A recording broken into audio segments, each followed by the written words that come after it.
Praise lord అందరికీ. ఈరోజు అపోస్తలుడైన పౌలు కొరింథీయులకు వ్రాసిన మొదటి పత్రిక 13వ అధ్యాయం చదువుకుందాము. ప్రారంభిస్తున్నాను.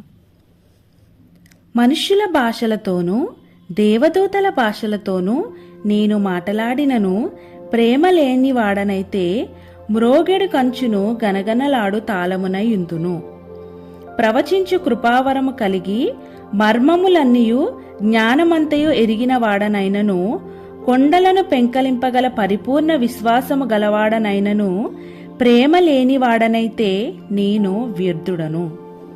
బీదల పోషణ కొరకు నా ఆస్తి అంతయు ఇచ్చినను కాల్చబడుటకు నా శరీరమును అప్పగించినను ప్రేమ లేని వాడనైతే నాకు ప్రయోజనమేమీయూ లేదు.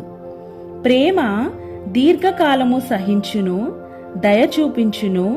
ప్రేమ మత్సరపడదు, ప్రేమ డంబముగా ప్రవర్తింపదు, అది ఉప్పొంగదు, అమర్యాదగా నడువదు, స్వప్రయోజనమును విచారించుకొనదు, త్వరగా కోపపడదు, అపకారమును మనసులో ఉంచుకొనదు. దుర్నీతి విషయమై సంతోషపడక సత్యమునందు సంతోషించును.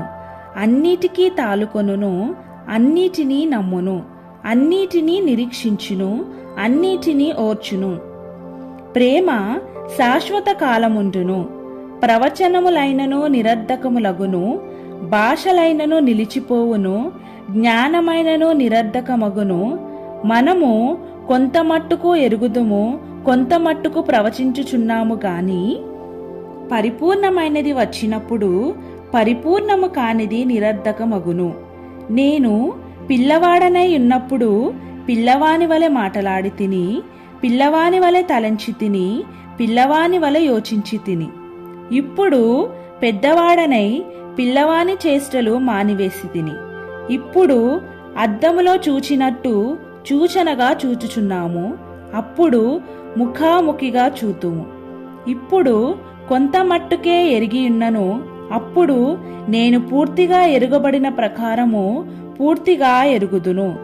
కాగా విశ్వాసము, నిరీక్షణ, ప్రేమ ఈ మూడును నిలుచును. వీటిలో శ్రేష్టమైనది ప్రేమయే. ఆమేన్.